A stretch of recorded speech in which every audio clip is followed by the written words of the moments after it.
अस्सलामुअलैकुम dear students, मेरा नाम सर विलायत है और स्टैंडर्ड कोचिंग एकेडमी में हम आपको एक दफ़ा फिर खुशामदीद कहते हैं। मैथमेटिक्स 2022 कराची बोर्ड के सिलसिले में हम आज सेक्शन बी जो एमसीक्यूज़ हैं उसका क्वेश्चन नंबर 5 करेंगे। पिछली वीडियो में हमने क्वेश्चन नंबर 4 तक जो है कवर किया है। उम्मीद है आपने हमारी वीडियो देखी होगी। और ये जो वीडियोस है ये ख़ुसूसी तौर पर कराची बोर्ड के स्टूडेंट्स के लिए बनाई जा रही है। तो आपसे गुजारिश है कि आप हमारे चैनल को सब्सक्राइब करें और फॉलो करें और शेयर भी कीजिएगा अपने दोस्तों के साथ, अपने दूसरे स्टूडेंट के साथ। और हाँ, बेल का आइकन जो है वो प्रेस करना मत भूलिएगा ताकि हमारी हर नई आने वाली वीडियो आपको वक्त पर पहुंच सके। ठीक है, तो हम इंशाल्लाह स्टार्ट करते हैं। क्वेश्चन नंबर 5 आज इंशाल्लाह हम सॉल्व करेंगे। Find the value of 125x³ + y³ when 5x + y = 13 and xy = 10। ये क्वेश्चन है, क्वेश्चन नंबर 5। अगर आप मैथमेटिक्स 2022 5 ईयर से देखें तो ये क्वेश्चन आपको मिलेगा। ठीक है, तो ये देखें, हम पहले जो है सोल्यूशन लिखते होते हैं। वी आर गिवन दैट हमें क्या दिया गया है, 5x + y = 13। हम इस क्वेश्चन को लेके चलेंगे 5x + y = 13। ठीक है, उसके बाद चूँकि आपको अगर आप देख रहे हैं 125x³ + y³ लिखा हुआ है, तो चूँकि क्यूब आ रहा है इसी वजह से हम क्यूब का फार्मूला लेंगे। ठीक है, हम इसमें क्यूब का फार्मूला इस्तेमाल करेंगे। इसी वजह से मैंने लिखा है taking cube of both sides, taking cube of both sides. इसका हम क्यूब ले लेंगे। ये देखें 5x + y होल क्यूब हो जाएगा। कुछ बच्चे ये गलती करते होते हैं 5x³ + y³ लिख देते हैं, जो कि गलत हो जाएगा। इंडिविजुअल नहीं लेना है बल्कि होल क्यूब लेना है। = 13 का क्यूब ले लिया। ठीक है, अब जब क्यूब का फार्मूला हम अप्लाई करेंगे तो हमें इससे पहले क्यूब का फार्मूला पता होना चाहिए। तो ए क्यूब का जो फार्मूला है a + b whole cube = a³ + b³ + 3ab और ब्रैकेट में a + b। ये एक फार्मूला है जो हम फ्रीक्वेंटली यूज़ करते हैं, आपको पता भी होगा काफ़ी सारे स्टूडेंट को। अब अगर आप देखें तो यहाँ पर ये हमारा a है और ये b है। ठीक है, अब इसके मुताबिक हम इसको एक्सपेंड करते हैं इस फार्मूले के मुताबिक। तो ये आप देखें a³ + b³, ये हो जाएगा a³ + b हमारा क्या है b³ + 3 फार्मूले का आ गया। a³ a हमारा 5x है, 5x whole cube plus b³ b हमारा y है तो y³ प्लस फार्मूले का 3 और a हमारा क्या है 5x, b क्या है y और फिर उसके बाद a + b, तो a हमारा क्या है 5x और b क्या है y। ठीक है जी, यहाँ तक उम्मीद है आपको समझ में बात आ रही होगी। अब आगे देखें आप 5x³ का मतलब क्या है। अगर समझ में नहीं आ रहा है तो ये देखें आप, ये मतलब है 5 की पावर क्यूब। ये क्यूब जो है 5 के लिए भी है और x के लिए भी है। तो ये कितना हो जाएगा 5 5 25 25 5 125। ठीक है, तो ये हो जाएगा 125x³ प्लस ये तो y³ हो जाएगा प्लस ये हो जाएगा 3 5 15 3 5 15। और यहाँ पर अगर आप देखें तो x y आप इसको अलग करें, इसकी मैं वजह बताता हूँ। ठीक है, अगर आप इसको अलग कर दें तो भी आप इसको अलग कर दें और 5x + y आप गिवन है 13। ठीक है, एक स्टेप इसमें बढ़ा रहा हूँ ताकि जो वीक बच्चे हैं उसको भी ये बात समझ में आ जाए। यहाँ पर मैंने x y को अलग कर दिया है। ठीक है,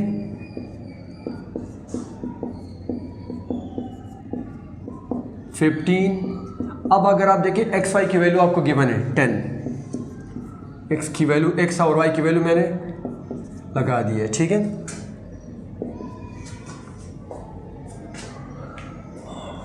हाँ, = एक चीज़ मैं बोल रहा हूँ, ये तो आपके पास लेफ्ट हैंड साइड आ गया। 13 की पावर क्यूब भी है, तो 13 की पावर क्यूब का मतलब ये है, यानी 13 को हम 3 दफ़ा मल्टीप्लाई कर देंगे। ठीक है, अब अगर आप देखें 13 और 13 को मल्टीप्लाई करो तो कितना आ जाएगा, ये आ जाएगा 169। 13 13 169 होता है। उसके बाद एक और 13 रहता है। अगर आप डायरेक्ट 13 का टेबल पढ़ लेते हैं तो अच्छी बात है, आप डायरेक्ट 13 1 13 9 तक कर दें, लेकिन चूँकि मुश्किल है तो हम इसको 1 डिजिट से करते हैं। जैसे देखें 3 9 27, 2 कैरी हो जाएगा, 3 6 18 18 + 3 21 इधर 2 आया, 1 लिखा, 2 कैरी हो जाएगा और 3 1 ज़ा 3 प्लस 2 ये 5 हो गया। यानी 3 जो है बारी बारी सबके साथ मल्टीप्लाई हो गया। अब 1 की बारी है, याद रखें यहाँ पर हम क्रॉस लगाते हैं, 1 9 ज़ा 9, 1 6 ज़ा 6, 1 1 ज़ा 1, यहाँ पर आ जाएगा 7, 9 और 1 10, 1 इधर कैरी हो जाएगा, 5 और 1 6, 6 और 6 हो जाएगा 12, 2 और 1 कैरी हो जाएगा तो ये 2 आ जाएगा आपके पास। यानी 13 को अगर आप 3 दफ़ा मल्टीप्लाई करें आपस में तो हमारे पास आ रहा है 2207। ठीक है, उसके बाद जो है इसको एज इट इज़ लिखते हैं 2207। ठीक है, अब जो है x cube plus y cube plus इन सबको मल्टीप्लाई करना पड़ेगा। 15 10 ज़ा, अब हमें पता है कि 15 10 ज़ा कितना होता है, अगर नहीं पता है देखें, 10 5 ज़ा 50, 5 कैरी हो गया, 10 1 ज़ा 10 प्लस 5 ये हो जाएगा 150। ठीक है, 150, 15 को 10 से मल्टीप्लाई किया 150 आया। अब 150 को 13 के साथ मल्टीप्लाई कर लो। फिर अगर कोई 13 का टेबल पढ़ लेता है तो इजी है, अगर नहीं तो हम इसको इस तरह बिल्कुल बच्चों वाले तरीके से आपको समझा रहे हैं। 3 0 ज़ा 0, 3 5 ज़ा 15, 1 कैरी हो जाएगा वो इधर आ जाएगा, 3 1 ज़ा 3 प्लस 1 4, इधर क्रॉस आया, 1 0 ज़ा 0, 1 5 ज़ा 5 और 1 1 ज़ा 1, इधर 0 आया, 5 4 और 5 9 और 1। ठीक है जी, इसका मतलब ये है कि हमने 15 और 10 को मल्टीप्लाई किया तो 150 आया, फिर 150 को 13 के साथ मल्टीप्लाई किया तो कितना आया,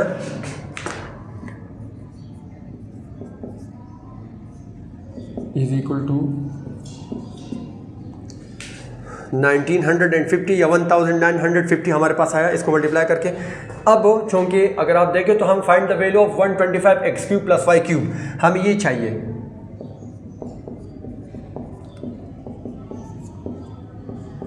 तो हम इसको उधर शिफ्ट कर देंगे। ठीक है, इक्वल का निशान ये आया,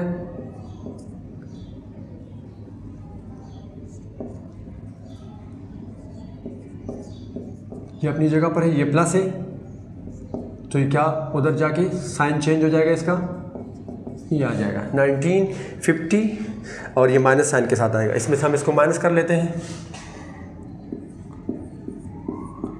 माइनस 1950। ठीक है, 7 में से 0 माइनस किया 7 आ जाएगा, 0 में से 5 माइनस नहीं कर सकते, 2 इसको कैरी दे देगा, इधर 1 बच जाएगा, ये 10 हो जाएगा, 10 में से 5 माइनस किया 5 आया। ठीक है, 1 में से 9 नहीं माइनस कर सकते, ये इसको कैरी दे देगा, इधर 1 बच जाएगा, ये हो जाएगा 11। ठीक है, 11 में से 9 माइनस किया 2 आ जाएगा। ठीक है, और 1 में से 1 कुछ नहीं या 0 बच जाएगा। इसका मतलब है हमारे पास जो आंसर आ रहा है वो आ रहा है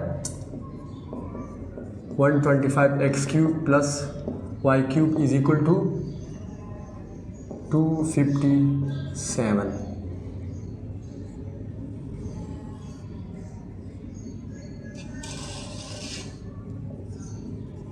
ये हमारा फाइनल आंसर आ रहा है 125 x cube plus y cube is equal to 257।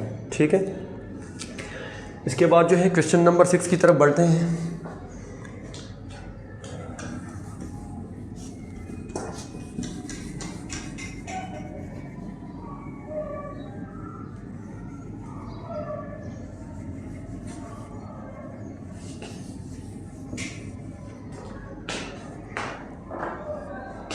Question number 6 है, find the solution set of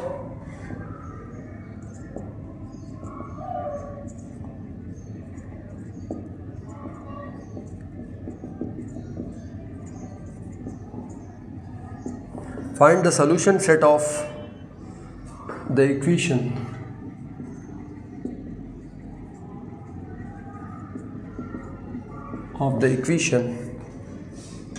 modulus 2x plus 1/3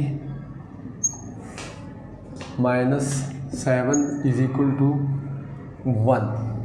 ठीक है, find the solution set of the equation 2x modulus 2x plus 1/3। ठीक है, minus 7 is equal to 1। इसका हमें solution set मालूम करना है, बिल्कुल ये है, हमारे साथ साथ चलिए, इंशाल्लाह आपको सवाल इजीली समझ में आ जाएगा। सबसे पहले हम लिखते हैं सॉल्यूशन मॉडुलस 2x + 1/3 - 7 = 1। ठीक है, ये हमें क्वेश्चन गिवन है। सबसे पहला काम हम क्या करते हैं, याद रखिएगा, मॉडुलस वाले क्वेश्चन में हम सबसे पहले मॉडुलस को बिल्कुल अकेला छोड़ते हैं। यानी अगर इसके साथ यहाँ पर कुछ भी लिखा है तो हम उसको उस तरफ लेके जाते हैं, राइट हैंड साइड पर लेकर जाएंगे, साइन चेंज करेंगे, प्लस माइनस करेंगे ताकि ये बिल्कुल अकेला रह जाए। ठीक है, तो ये देखें आप, = 1 + 7, इसने साइन चेंज किया, माइनस था तो प्लस हो गया। ठीक है,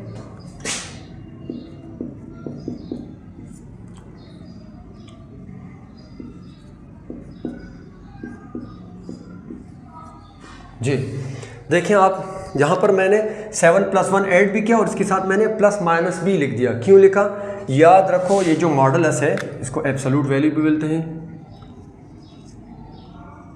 बिल्कुल मतलब परपेंडिकुलर लाइंस होती हैं। इसको कोई भी जो है, कोई बच्चा जो है अगर इसको इस तरह लिख दे तो चूँकि आपको पता है तो स्क्वायर ब्रैकेट होता है, स्क्वायर ब्रैकेट होता है, जो कि गलत हो जाएगा।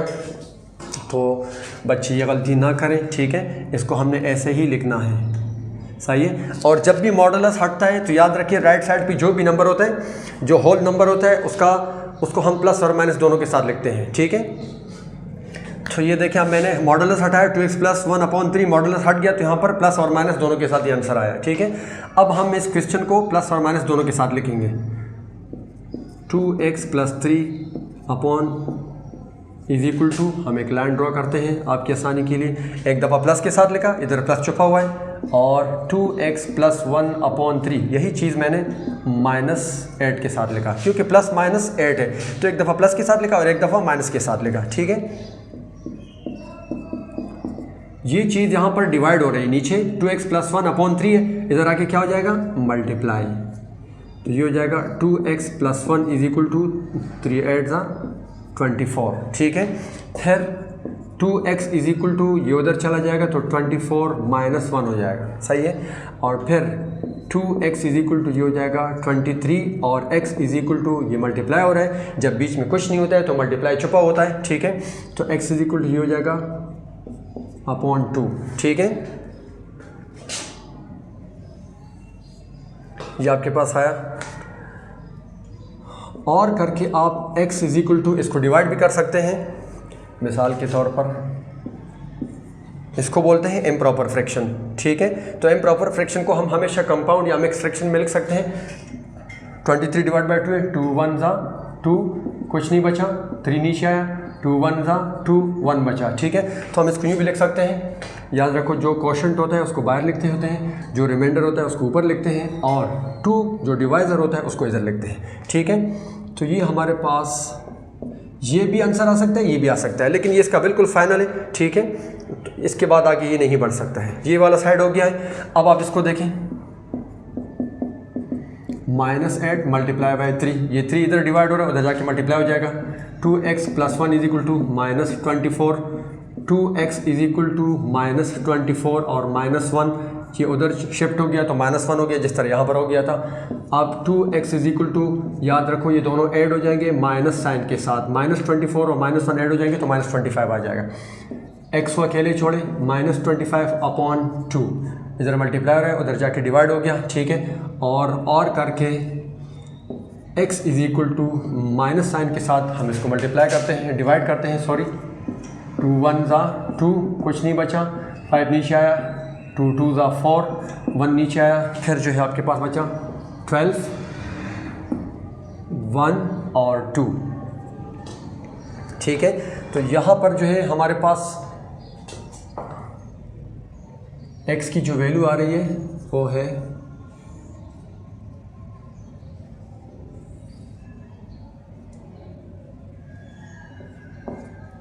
-12 1/2, और यहाँ पर x = 11 1/2।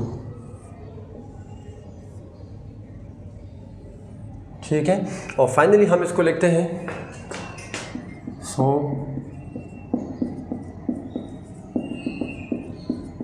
The solution set is, याद रखो हम इसको कर्ली ब्रैकेट में लिखते हैं,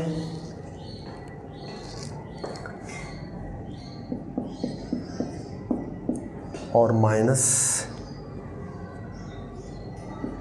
12 1/2, ये आपका फाइनल आंसर है। ठीक है, 11 1/2 और कॉमा -12 1/2। अच्छा, इसमें कुछ बच्चे कंफ्यूज हो जाते हैं, पूछते हैं कि सर इसको पहले लिखें या इसको लिखें, कोई फ़र्क तो नहीं पड़ेगा। तो याद रखिएगा, इसको आगे पीछे लिखने से कोई फ़र्क नहीं पड़ता है, जवाब सेम टू सेम वही रहेगा, इससे आपके नंबर नहीं कटेंगे। ठीक है, और अगर आप यहाँ तक भी लिख दो, ये भी मैंने आपको बता दिया कि आप ये भी लिख सकते हैं। अगर आप यहाँ तक लिख दें 23/2 इसकी जगह पर लिख दें और -25/2 इसकी जगह पर लिख दें तो भी चलेगा, वो भी आंसर आपका ठीक है। हम आगे बढ़ते हैं।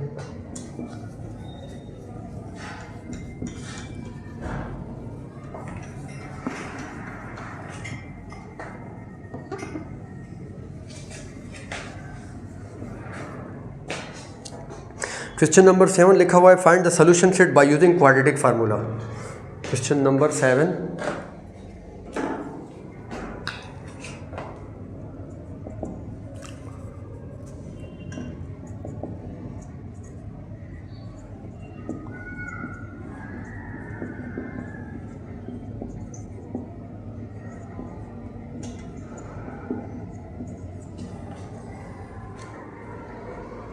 by using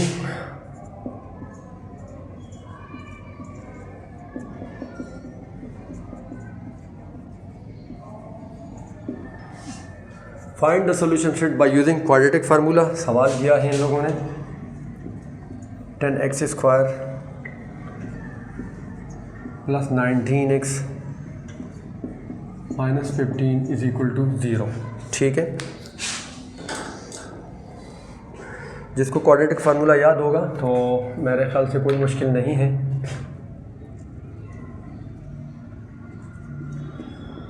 सॉल्यूशन सेट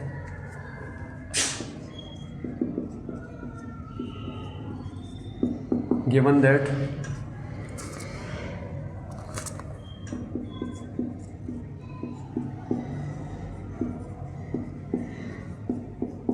ठीक है, इसमें सबसे पहले हम ABC लिखते होते हैं, क्योंकि जो क्वाड्रेटिक इक्वेशन की स्टैंडर्ड फॉर्म होती हैं वो आपको पता है इस तरह होती है,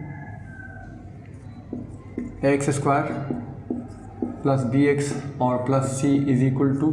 ये क्वाड्रेटिक इक्वेशन की स्टैंडर्ड इक्वेशन होती है।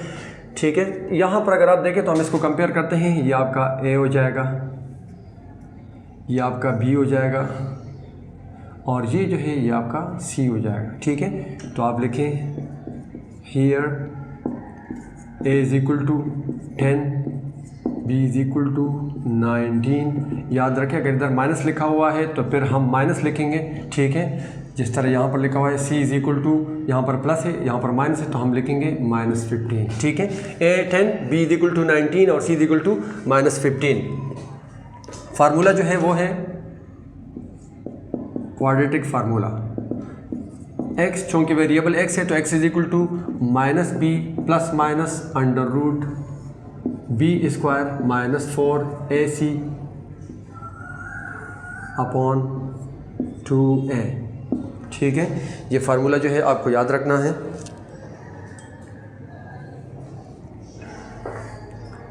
अब आप जो है ABC की शक्ल में ये फार्मूला है, अब आप पुटिंग द वैल्यूज़ कर दें।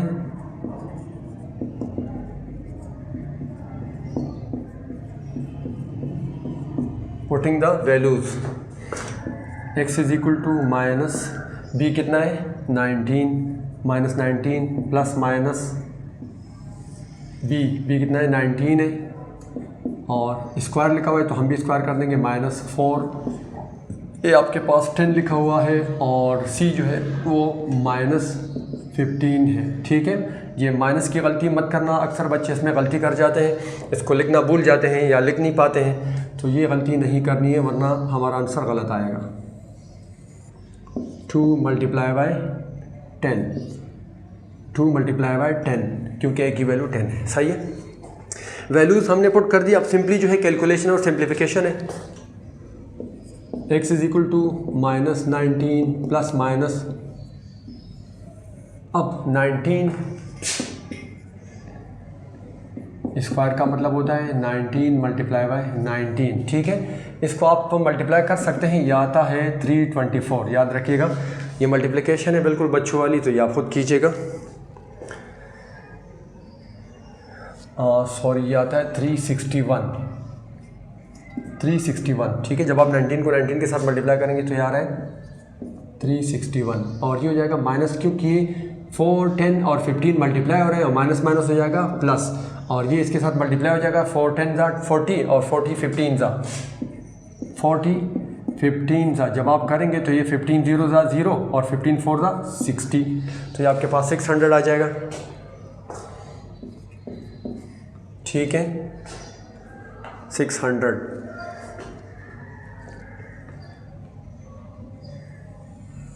और यहाँ पर आ जाएगा 20, सही है। अब आप जो है x is equal to -19 plus minus इन दोनों को ऐड करो, यानी हम इसको 361 अगर ऐड कर दें तो ये हो जाएगा 1 6 और ये हो जाएगा 961 upon 20, -19 plus minus under root 961 upon 20, ठीक है। ये हमारे पास ये चीज़ आ गई है। और अब जो है इसका अगर हम रूट निकालें,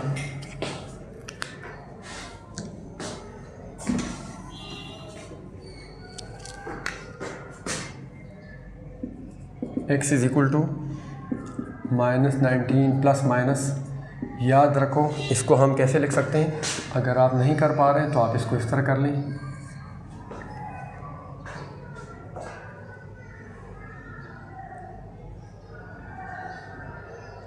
डायरेक्ट जो है ये किसी टेबल से नहीं हो रहा है, ठीक है।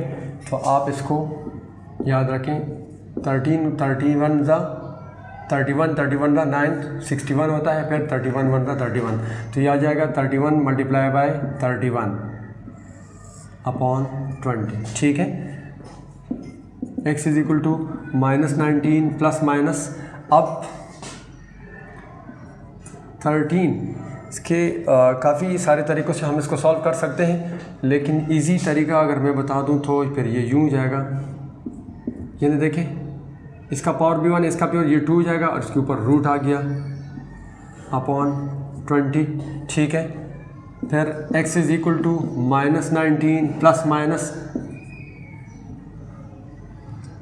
31 का स्क्वायर, और रूट की वैल्यू क्या होती है 1/2, तो देखें 2 और 2 कैंसिल हो गया अपॉन 20 आया, ठीक है।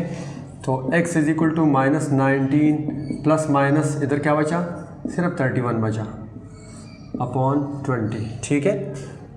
यहाँ तक क्लियर होगा। अब इसको यानी -19 के साथ एक दफ़ा प्लस 31 लिखना है और -19 के साथ एक दफ़ा -19 -31 लिखना है, ठीक है। तो ये हो जाएगा x is equal to -19 plus 31 upon 20, एक दफ़ा इसके साथ सॉल्व करते हैं। x is equal to -19 plus 31, answer क्या आएगा, 31 में से 19 को माइनस कर दो तो ये आ जाएगा आंसर 12, ठीक है। याद रखें प्लस 12 इसलिए आएगा क्योंकि 31 बड़ा है, उसके साथ प्लस लिखा हुआ है और हो रहा है माइनस, तो इसी वजह से प्लस 12/20 आ जाएगा, ठीक है।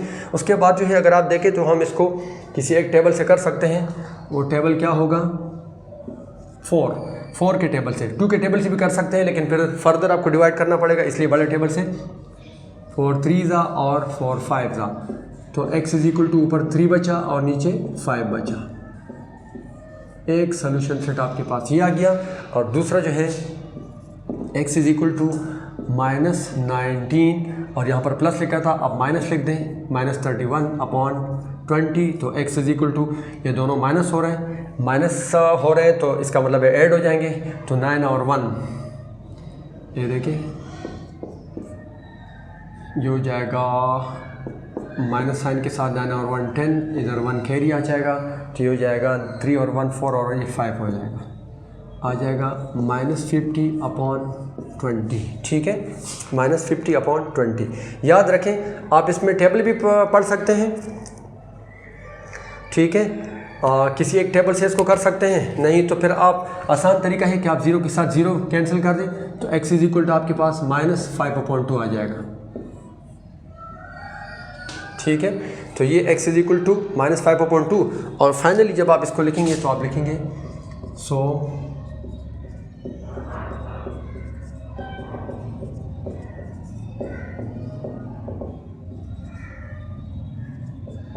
3/5 the solution set is 3/5 comma -5/2 ठीक है।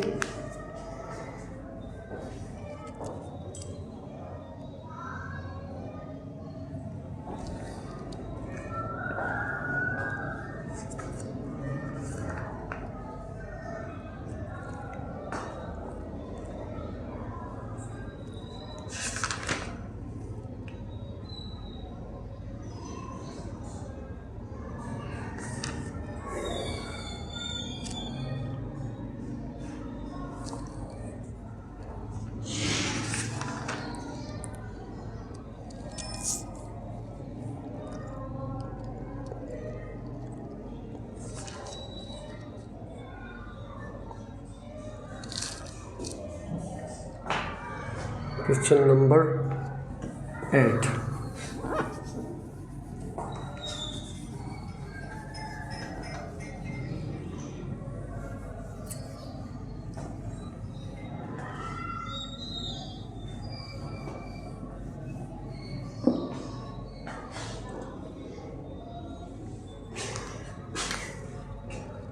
क्वेश्चन नंबर 8 है find the factors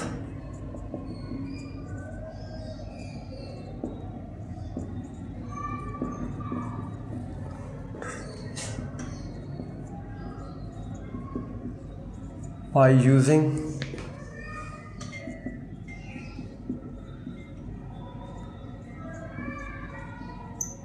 factor theorem. और किसका मालूम करना है? x3 plus x² minus x और -1 ठीक है। तो स्टूडेंट्स इस क्वेश्चन का हमें फैक्टर मालूम करना है, लेकिन कौन से तरीके से? फैक्टर थ्योरम से ठीक है। सिंथेटिक डिवीजन से भी मालूम करते हैं फैक्टर, जो है हम डिवीजन मेथड से भी मालूम कर सकते हैं फैक्टर्स, हम जो है फैक्टराइजेशन से भी मालूम कर सकते हैं। यहाँ पर इन लोगों ने कहा कि फैक्टर थ्योरम जो है एक थ्योरम है ठीक है। हमने फैक्टर थ्योरम को अप्लाई करते हुए इसके फैक्टर मालूम करने हैं, सही है। तो इसका जो सॉल्यूशन है,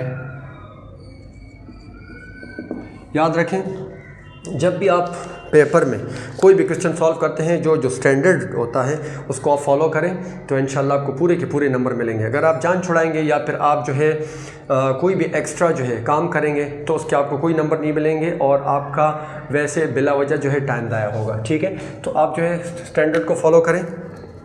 सबसे पहले हम इसको सपोज करते हैं, let P of x is equal to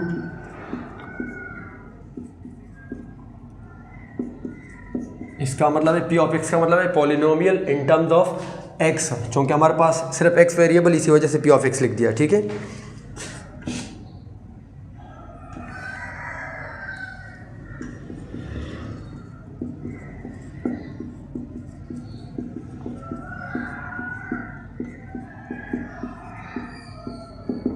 here the factors of -1, याद रखो ये जो हमारे पास पॉलिनोमियल होता है इसमें जो कांस्टेंट नंबर आता है ठीक है, जो बिल्कुल एंड में होता है, जो होल नंबर होता है, हम उसके फैक्टर्स देखते हैं। फैक्टर्स का मतलब होता है कि वो कौन कौन से टेबल में आता है। तो आपको पता है -1 है तो इसके फैक्टर्स क्या हो जाएंगे?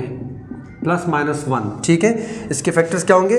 +-1, या मतलब ये है +1 और -1 ठीक है।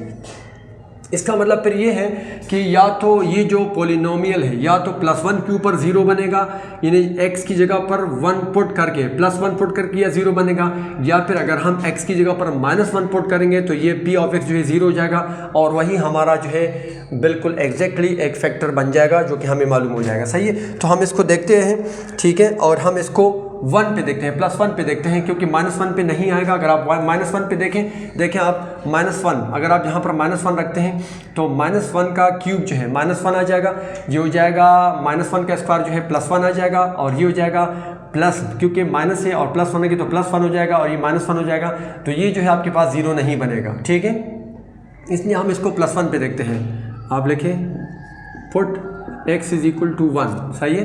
तो ये हो जाएगा P ऑफ 1, यानी x की जगह पर 1 क्यूब +1 का स्क्वायर -1 और -1 ठीक है। तो तो ये हो जाएगा 1 का क्यूब 1 ही होता है, प्लस 1 का स्क्वायर 1 ही होता है, -1 और -1, ठीक है।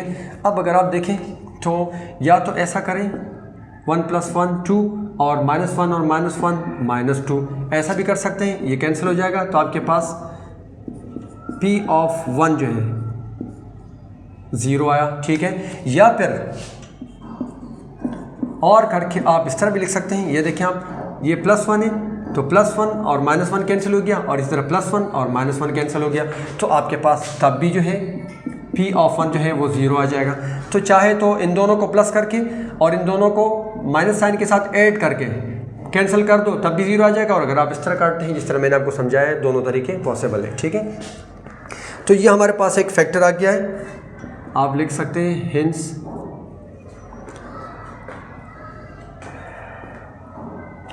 हमने x = 1 रखा था, तो इसका मतलब है x - 1 हो जाएगा।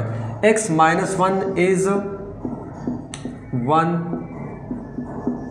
फैक्टर, ठीक है। अगर हम यहाँ पर -1 रखेंगे, मिसाल के तौर पर अगर हम -1 रखेंगे, कभी -1 भी 0 होगा तो -1, तो फिर यहाँ पर हम क्या लिखेंगे, फिर ये -1 इधर आ जाएगा, तो फिर हमारा जो एक फैक्टर बनेगा वो x + 1 हो जाएगा, ठीक है। ये गलती बिल्कुल क्लियर होनी चाहिए।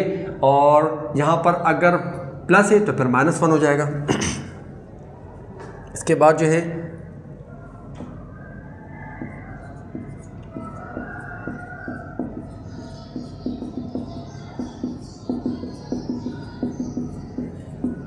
बायसिंथेटिक डिवीजन, सबसे पहले जो हमारा फैक्टर बना होता है x = 1, याद रखो हम उसको यूँ लिखते हैं,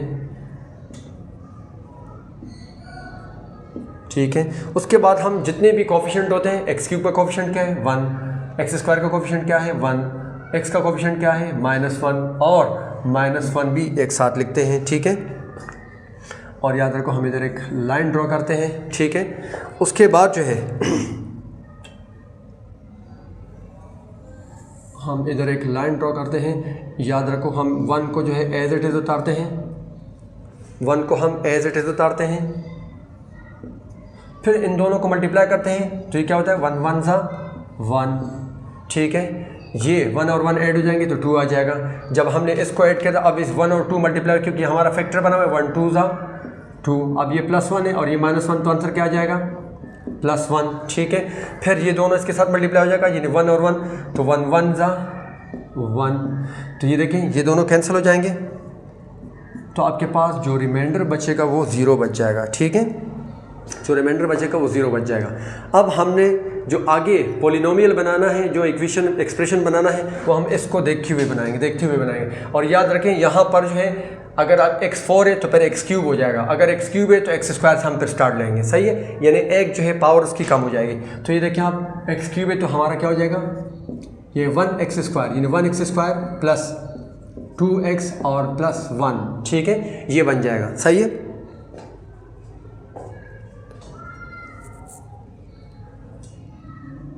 ये यहाँ से आया, और जो हमारे पास पहले आया था, देन P ऑफ x = एक फैक्टर हमारा ये बना था, ये भी इसके साथ लिखते हैं x1, और ये जो आया है यहाँ से, ठीक है। P ऑफ x = x - 1 और x² प्लस 2x और प्लस 1, ठीक है। इसको फर्दर जो है आप कर सकते हैं,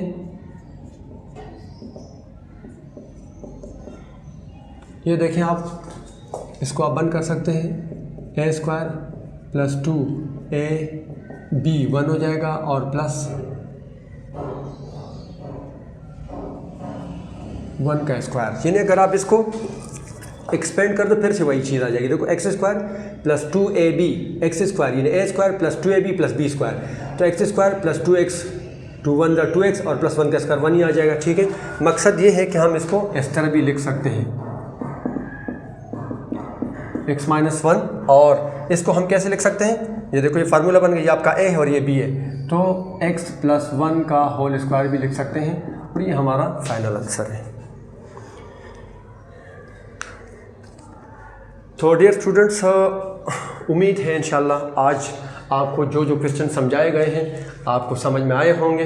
फिर भी अगर आपको समझ में नहीं आ रहा है तो आप नीचे कमेंट सेक्शन में कमेंट्स कर सकते हैं। जो भी कन्फ्यूजन होगी हम उसको इंशाल्लाह दोबारा से दूर कर सकते हैं, हम आपको जवाब दे सकते हैं। आज की वीडियो में इतना ही काफ़ी। अपना बहुत सारा ख्याल रखिएगा। अगली नेक्स्ट वीडियो में हम इंशाल्लाह क्वेश्चन नंबर 9 के साथ फिर से हाज़िर होंगे। तब तक के लिए इजाज़त दीजिएगा। अस्सलामु अलैकुम वरहमतुल्लाहि वबरकातुहू। अल्लाह हाफ़िज़।